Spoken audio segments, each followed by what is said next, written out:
Dukungan dan keberpihakan Presiden kepada Paslon 02 nyata tampak dalam kebijakannya, perbuatannya, tindakannya, dan ucapannya. Terkait dengan pengangkatan PJ Kepala Daerah secara masif, keterlibatan pejabat negara, dan penggalangan kepala desa untuk memenangkan Paslon 02. Antara lain, berkat dukungan dan keberpihakan Presiden serupa itu yang dinikmati oleh Paslon 02, paslon ini telah memenangi kontestasi Pilpres 2024 dalam satu putaran dengan raihan suara 96.214.691 atau 58%. Karena Paslon 02 membiarkan Pilpres 2024 tak berjalan dengan bebas, jujur, dan adil, bahkan menikmati keberpihakan Presiden yang telah mencederai konstitusi dan merusak demokrasi, maka kemenangan Paslon 02 dengan cara fraud ini layak dianulir oleh Mahkamah Konstitusi.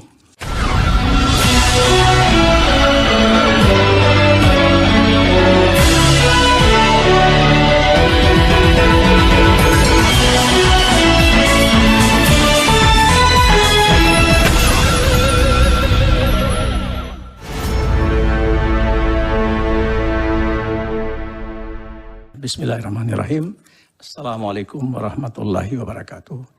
Yang terhormat, yang mulia Ketua dan segenap anggota Hakim Majelis Konstitusi, para hadirin hadirat yang saya hormati. Saya ingin menyampaikan keahlian saya dalam perkara ini, yaitu terkait dengan soal pemilu presiden 2024 yang tak berjalan dengan bebas, jujur, dan adil sebagaimana amanah pasal 22E ayat 1 Undang-Undang Dasar 1945. Apa penyebabnya?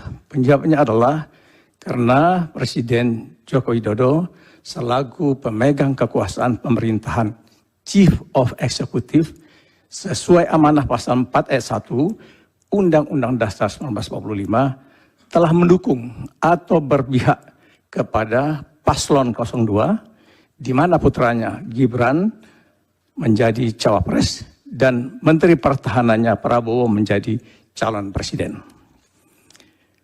Dukungan dan keberpihakan Presiden kepada Paslon 02 nyata tampak dalam kebijakannya, perbuatannya, tindakannya, dan ucapannya. Terkait dengan pengangkatan PJ Kepala Daerah secara masif, keterlibatan pejabat negara, dan penggalangan kepala desa untuk memenangkan Paslon 02. Antara lain, berkat dukungan dan keberpihakan Presiden serupa itu yang dinikmati oleh Paslon 02, paslon ini telah memenangi kontestasi Pilpres 2024 dalam satu putaran dengan raihan suara 96.214.691 atau 58%.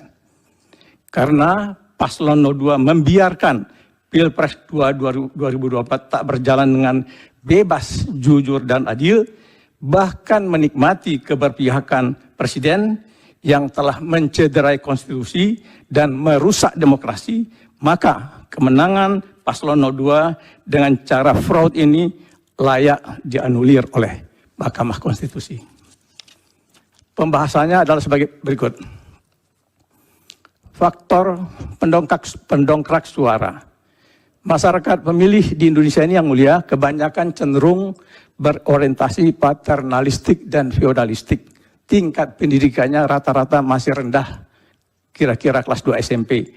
Sementara birokrasinya masih bermentalitas yes man, ABS, dan safety player. Dalam kondisi seperti ini, posisi kepala daerah, pejabat negara, para menteri misalnya, dan kepala desa sangat strategis dalam mempengaruhi sikap pilih mereka, voting behavior mereka. Siapa yang mengendalikan pemegang posisi penting itu akan dapat mendongkrak dan meraup suara dalam Pilpres. Paslon 02 dengan dukungan all-out Presiden lewat berbagai kebijakannya tampak mengontrol dengan efektif ketiga posisi kunci itu, mendongkrak perolehan suara mereka, maka tak heran bila perolehan suara paslon 02 bisa melampaui ambang batas 50% lebih dalam sekali putaran. Kasus yang pertama perihal pengangkatan PJ Kepala Daerah. Para pakar yang mulia jauh hari telah mengingatkan Presiden agar diadopsi saja model perpanjangan masa jabatan Kepala Daerah. Mereka punya visi misi, punya legitimasi, dan dipilih langsung oleh rakyat, serta lebih menjamin kontinuitas pembangunan. Caranya adalah dengan merevisi Undang-Undang Pilkada nomor 10 2016. Tapi Presiden tidak memperdulikannya. Model pengangkatan PJ Kepala Daerah dari ASN yang notabene pegawai negeri di daerah otonom banyak sekali kelemahannya. Mencederai demokrasi, tak punya legitimasi, tak punya visi misi, seleksinya rentan nepotisme, relasi dengan Dewan, DPRD, dan tokoh masyarakat susah terjalin, serta orientasi kepada kepentingan pusat sangat kuat. Sedangkan keuntungannya tak ada biaya yang dikeluarkan dan pengisian dapat dilakukan dengan cepat sesuai interest Presiden. Yang mulia, ketika pengisian PJ Kepala Daerah dari ASN ini mulai dilakukan, pusat tahun 2022 timbul kegaduhan publik gara-gara seleksinya tidak transparan, tidak akuntabel, dan tidak demokratis. Masyarakat menggugat ke MK, dan MK dalam pertimbangan putusannya nomor 15 PU strip 20 garis miring 2022 telah meminta pemerintah membuat peraturan pelaksanaan Undang-Undang Pilkada yang maaf yang mulia, yang transparan, yang akuntabel dan demokratis. Tapi pemerintah Presiden Joko Widodo tidak menggubrisnya dan hanya menerbitkan Permendagri nomor 4 tahun 2023. Dengan payung hukum yang lemah ini, pengangkatan PJ Kepala Daerah relatif tidak berubah, pekat dengan kepentingan politik Presiden. Terbukti dari semua pengangkatan PJ Kepala Daerah diputuskan oleh Presiden, dan dulu pada zaman Presiden SBY, pengangkatan PJ Gubernur saja yang dibawa ke istana, sedangkan pengangkatan PJ Bupati Wali Kota berada di Merdeka Utara, dalam hal ini di Kemendagri. Evaluasi PJ Kepala Daerah normatifnya sekali dalam 3 bulan. Lalu Presiden mengubah pakem itu dengan mengatakan evaluasi PJ Kepala Daerah bisa dilakukan setiap hari, plus diwanti-wanti agar PJ tidak miring-miring. Yang bisa diartikan menaati arahan beliau tanpa reserve. Hukum besi PJ Kepala Daerah dari ASN itu yang mulia adalah taat kepada pejabat yang mengangkatnya, bukan kepada rakyat. Tak perlu pakai surat-surat, cukup dengan membaca gerak-gerik Presiden, para PJ pasti melakukan berbagai cara untuk mendukung, memihak paslon jagoannya Presiden, termasuk menggerakkan anak buahnya di Pemda. Dalam memimpin birokrasi Pemda, PJ Kepala Daerah berwenang pula melakukan mutasi, walau dengan meminta izin kepada Kemendagri. Nah, mutasi ini adalah senjata ampuh PJ Kepala Daerah terhadap pejabat Pemda idealis yang berani menolak perintahnya. Akibatnya, perangkat Pemda di sekretariat daerah, dinas-dinas hingga camat-camat tidak netral dan menggunakan wewenang serta jaringannya untuk membantu memenangkan paslon 02, dan dengan menangnya sekali putaran 02, amanlah jabatan mereka dan sebaliknya bila tidak. Kasus keterlibatan pejabat negara berbeda dengan ASN yang diwajibkan netral dalam pemilu. Pejabat negara sebagai politisi seperti Presiden dan Menteri dalam Undang-Undang Pemilu nomor 7 2017 diperkenankan ikut kampanye, tetapi harus cuti dan dilarang menggunakan fasilitas negara. Presiden Joko Widodo dan menteri-menteri loyalisnya selaku pembantu beliau tentu akan kasak kusuk dengan berbagai cara sesuai kewenangan yang dimiliki untuk membantu memenangkan paslon 02. Fraud terjadi kasat mata yang tampak melalui liputan media, yaitu digunakannya fasilitas negara dalam mendukung kemenangan paslon 02 dan tidak diambilnya cuti di luar tanggungan negara oleh Presiden sendiri dan menteri-menterinya. Bahkan dari dalam mobil dinas kepresidenan muncul acungan 2 jari, kode paslon 02. Tindakan Presiden ini dan para pembantunya itu yang mulia, pastilah berkontribusi terhadap capaian suara paslon 02 dan sekaligus telah merugikan paslon 01 dan paslon 03. Kasus yang ketiga, yang terakhir, penggalangan kepala desa. Siapa menguasai kepala desa, dia akan mendapatkan suara rakyat. Pemerintahan Orde Baru Soeharto telah mempraktikkannya dengan masif pada setiap pemilu sehingga Golkar selalu menang besar. Kini paslon 02 dekat dengan dukungan cawe-cawe presiden mengulangnya kembali pada Pilpres 2024 lewat penggalangan kepala desa pada berbagai pertemuan dan komitmen untuk menggolkan revisi Undang-Undang Desa Nomor 6 2014 yang antara lain memuat penambahan lama masa jabatan kepala desa dari 6 tahun menjadi 8 tahun per periode. Bahkan Presiden Joko Widodo menerima sendiri delegasi kepala desa di istana tanpa didampingi menteri terkait.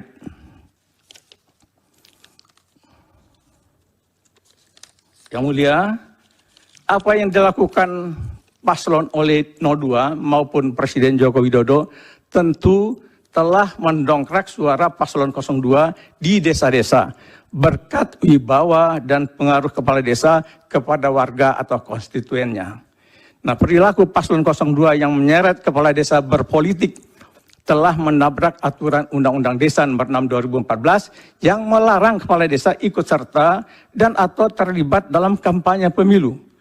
Bahkan juga para PJ kepala daerah yang berwenang mencegah tindakan kepala desa tersebut umumnya melakukan pembiaran tutup mata. Akhirnya kami sampai kepada pendapat kami yang mulia, dari tinjauan terhadap fenomena pengangkatan PJ kepala daerah, keterlibatan pejabat negara, dan penggalangan kepala desa yang menunjukkan Pilpres 2024 tak berjalan dengan bebas, jujur dan adil, free and fair election akibat ulah paslon 02 dan cawe-cawe keliru Presiden Joko Widodo yang berdampak pada cederanya konstitusi pasal 22E ayat 1 Undang-Undang Dasar 1945, maka yang mulia, kalau memang bisa dikabulkan kewenangan paslon 02 dengan cara fraud ini layak dianulir oleh MK. Demikian, terima kasih. Assalamualaikum warahmatullahi wabarakatuh. Waalaikumsalam. Dari kuasa hukum pemohon ada? Ada, terima kasih majelis. Ahli, ada 271 kepala daerah yang ditunjuk, yang terdiri dari 24 gubernur, 191 bupati, dan 56 wali kota. Nah, penunjukan ini tadi disebutkan tidak dengan melakukan perpanjangan masa jabatan kepala daerah, tapi dengan menunjuk ASN tertentu, sehingga menimbulkan masalah begitu banyak. Pertanyaan pertama saya, apakah masalah-masalah yang ditimbulkan itu juga potensi pada kepentingan elektoral di dalam pemilu ini? Itu satu. Yang kedua, tadi disebutkan ada putusan Mahkamah Konstitusi nomor 15 PUU tahun 2022. Yang saya baca dalam masalah, coba tolong di slide-nya. Slide pertama tadi. Bukan majelis. Yang berkaitan dengan putusan MK kan? Iya, putusan MK. Tolong di kedua atau ketiga?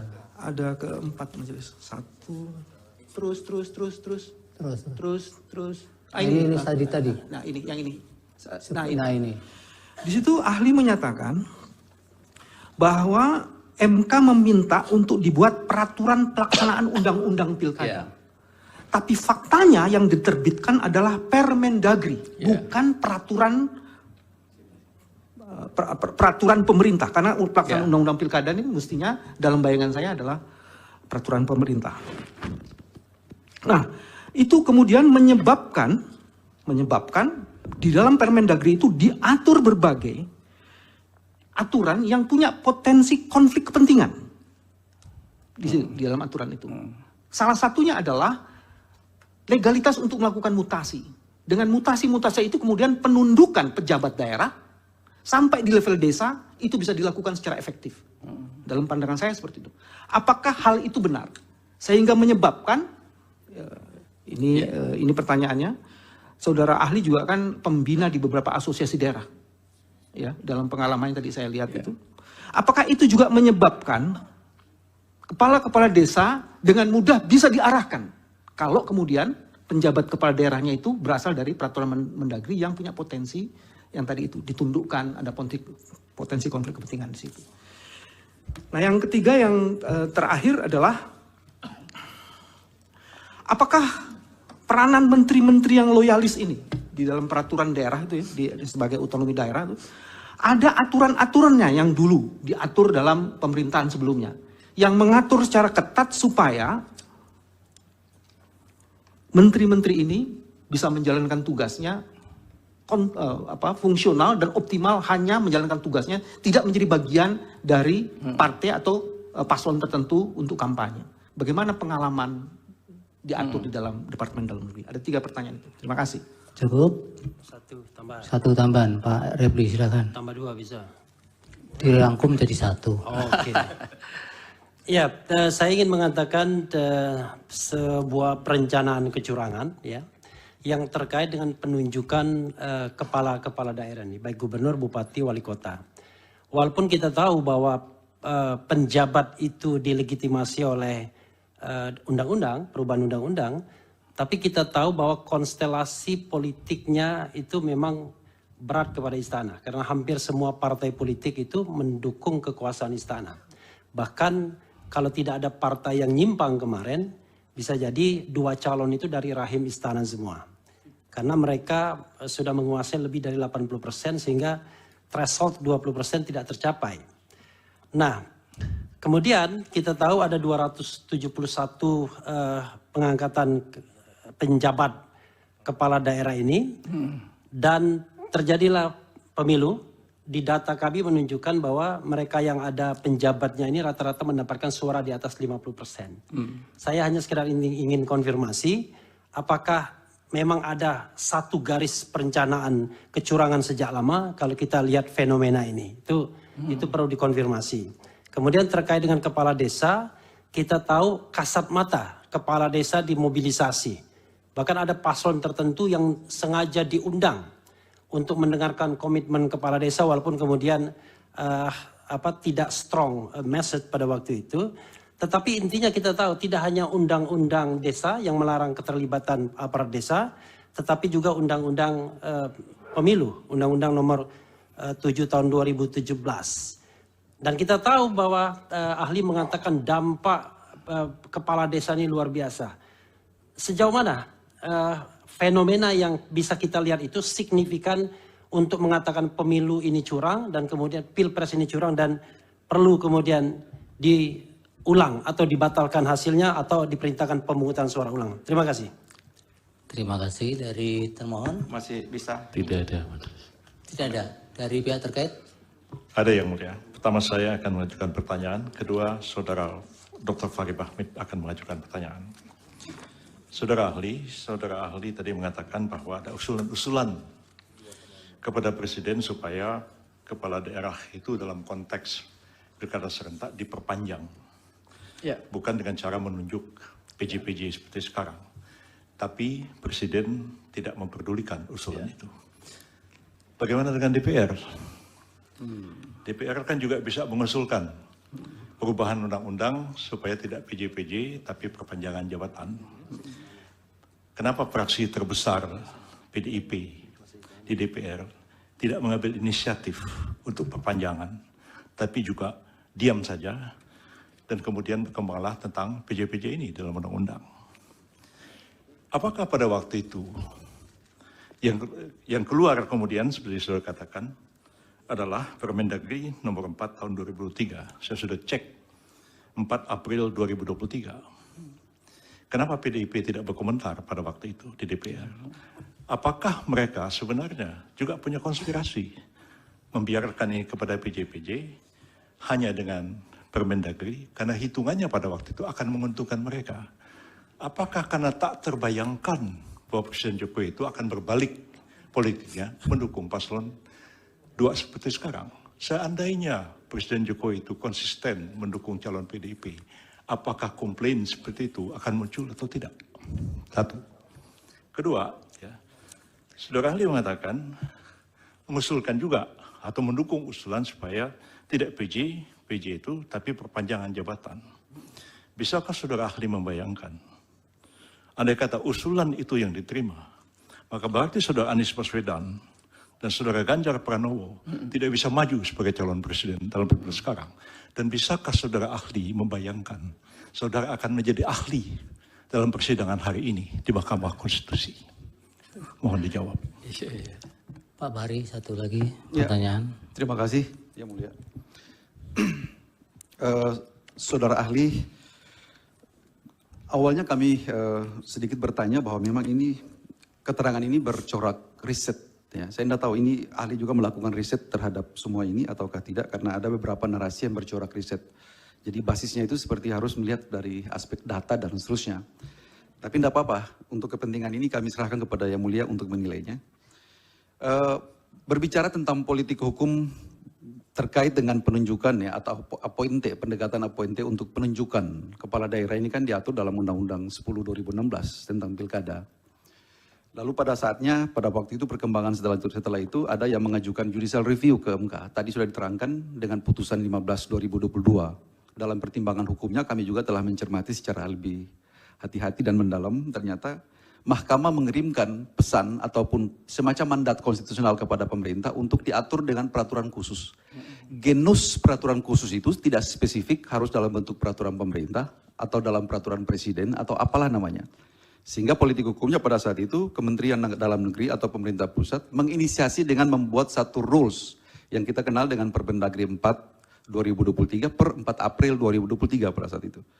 Nah dengan demikian, ini semakin sangat terbuka sesungguhnya bahwa memang tidak ada insinuasi apapun. Yang saudara ahli sampaikan dari tadi sampai dengan hari ini, sampai dengan detik ini kami mencatat penuh dengan asumtif dan insinuasi. Pertanyaannya Pak Bari apa? Jadi kami ingin saudara ahli menjelaskan tentang dari mana kira-kira cara melihatnya dengan regulasi yang begitu terbuka, pengisian yang begitu partisipatoris karena melibatkan DPRD setempat dan seterusnya. Lalu bisa ada kesimpulan, ada konklusi bahwa ternyata di situ ada kepentingan presiden atau kepentingan pemerintah pusat. Itu risetnya seperti apa? Demikian Yang Mulia. Terima kasih. Dari Hakim, silakan. Ali, nanti sebelumnya diminta untuk keterangannya nanti diteruskan melalui kuasa hukum untuk diteruskan ke kepaniteraan. Baik Yang Mulia. Baik, silakan dijawab singkat-singkat Bapak. Baik Yang Mulia, ya. Yang pertama kami ingin menjawab pertanyaan Pak Bambang Wijoyanto soal apakah masalah-masalah terkait dengan pengangkatan PJ ini berpotensi untuk terjadinya peningkatan elektoral. Ya. Kami dari kajian, dari riset lapangan menemukan bahwa pengalaman empirik selama ini PJ-PJ yang diangkat dengan loyalitas kepada pejabat yang mengangkat akan cenderung mengikuti arahan komando dari pejabat yang mengangkat. Nah, ketika dipusatkan pengangkatan pejabat di tangan presiden, maka arahan itu bisa langsung dari presiden. Walaupun ini dalam bahasa birokrasi bisa saja tidak harus pakai surat-surat, saya sudah bilang tadi, dengan gerak-gerik body language saja, pernyataan-pernyataan di depan publik, ya, itu PJ itu sudah tahu, kedip mata aja sudah tahu. Saya pernah menjadi PJ Yang Mulia. PJ Gubernur di Riau 2013-2014. Jadi pernah dikedipin juga barangkali ya waktu itu. Tapi saya nggak bergeming. Nah jadi Pak Bambang itu sangat potensial. Yang kedua soal putusan MK terkait dengan tadi apakah levelnya PP, apakah Permendagri, ya, atau Perpres, ya itu menurut hemat kami sebetulnya dalam praktek selama ini turunan undang-undang yang paling kuat payungnya itu PP, dan itu empirik sekaligus menjawab pertanyaan Pak Fahri. Kita sudah punya pengalaman, saya pernah dirijen di Oda, kita punya pengalaman pengaturan PJ itu diangkat dengan diterbitkan PP. PP nomor 6205 itu awalnya pengangkatan PJ.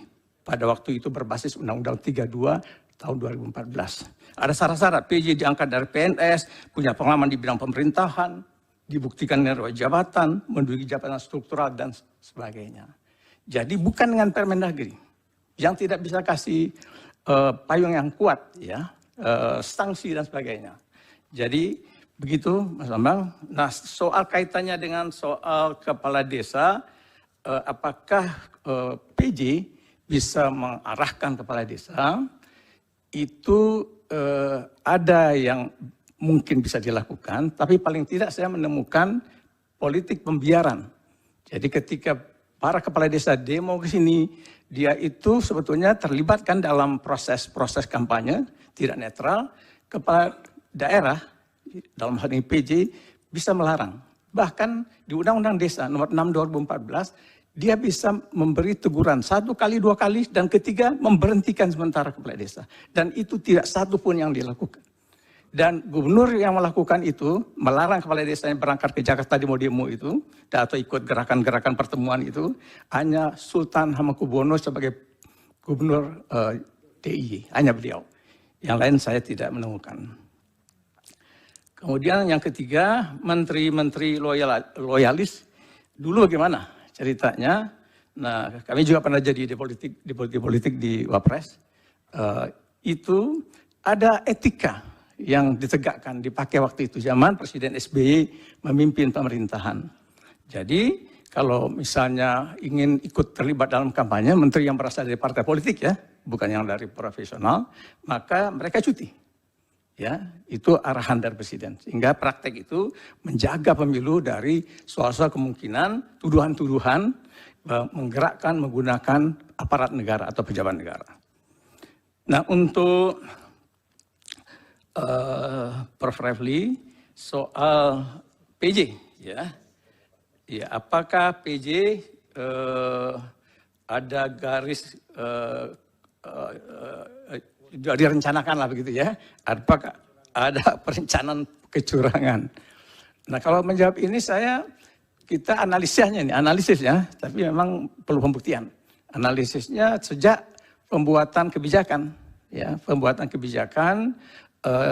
Sudah ada tanda-tanda, kenapa kok dilakukan resentralisasi politik namanya. Ditarik itu kewenangan pengangkatan PJ itu ke tangan Presiden. Nah, yang kedua adalah semula dibagi Bupati Wali Kota, pengangkatan PJ-nya prosesnya cukup di Kemendagri, tetapi kemudian kok PJ Bupati Wali Kota pun ditarik ke istana. Nah, itu kemungkinan ada tanda-tanda indikasi bahwa ada target-target tertentu yang akan dicapai. Yang ketiga adalah briefing Presiden sendiri ketika bikin raker dengan para PJ yang mengarahkan bahwa Anda akan kami evaluasi setiap hari. Kalau Anda tidak kalau Anda miring-miring. Nah, itu dia, miring-miringnya itu kita baca sebagai tidak ikut arahan beliau. Nah, itu kemungkinan saya menafsir, ya, ada perencanaan. Nah, soal kepala desa dimobilisasi itu bisa terjadi mobilisasinya karena ada kepentingan kepala desa sendiri menyangkut perubahan undang-undang desa, ya, undang-undang desa nomor 6 2014. Jadi mereka ingin transaksi, kalau bisa dibantu perpanjang masa jabatan dan nambah bantuan dana desa menjadi sekian M, dari 1 M, nah itu mereka akan ikutlah memberikan perhatian untuk mendukung kemenangan-kemenangan pihak-pihak yang berkepentingan. Nah, jadi ada kemungkinan begitu seperti terbukti dari pertemuan-pertemuan yang digalang antara lain menghadirkan paslon 02 ya, saudara calon wapresnya Pak Gibran waktu itu. Berikutnya untuk Prof. Yusril, yang pertama tadi masa perpanjangan kepala daerah, apakah hanya presiden saja yang ditimpakan persoalannya?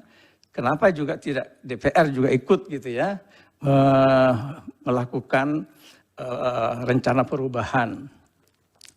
Nah, hemat kami, DPR memang tentu juga punya kewenangan membentuk undang-undang. Tetapi dalam hal pemilu, ya dalam hal pilpres, pemilu khususnya, yang paling mengetahui perkembangan-perkembangan keadaan itu adalah pemerintah.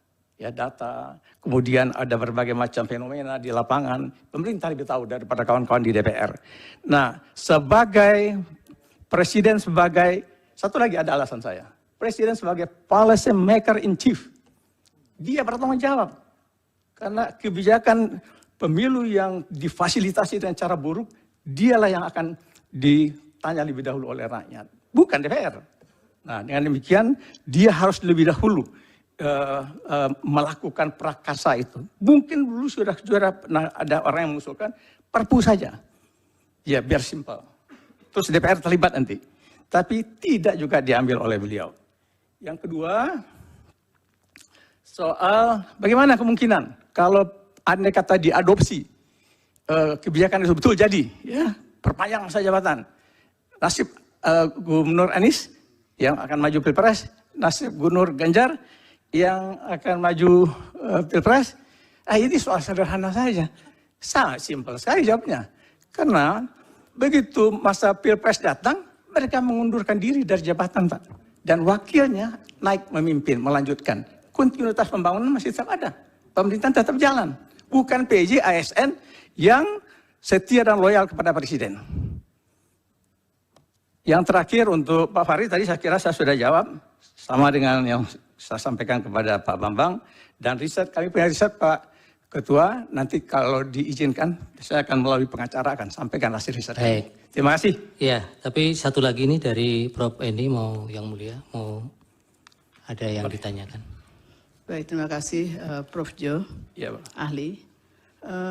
Seingat saya mungkin pada saat desain penyusunan Undang-Undang Pemilu Kada itu Pak Jo kelihatannya ikut aktif di situ. Nah, pada saat itu apa kemudian yang menjadi legal reasoning-nya atau raison d'être-nya? Kemudian muncul ketentuan peralihan yang menentukan tentang pengangkatan pejabat di situ. Iya. Itu apa yang menjadi dasarnya? Kalau sekarang kemudian dimunculkan sebagai sebuah permasalahan yang data empirik yang tadi dimunculkan itu. Silakan dijawab. Yang mulia Hakim Eni, kami kemukakan bahwa ketika Undang-Undang Pilkada nomor 10 tahun 2016 ini diproses, dibuat, kami sudah tidak di Dagri lagi. Saya pensiun terakhir Desember 2014. Jadi per 1 Januari 2015 saya kembali ke kampus mengajar. Jadi ketika ini diproses, kami tidak terlibat. Yang melanjutkan ODA waktu itu dipimpin oleh Pak Soni. Ya. Demikian jawaban saya. Jadi baik, saya tidak memahaminya. Ya, terima kasih Prof. Eni. Cukup, ahli, keterangannya. Mudah-mudahan bermanfaat untuk pengambilan keputusan. Silakan. Baik, terima kasih yang mulia. Ya. Saya mohon izin meninggalkan ruangan.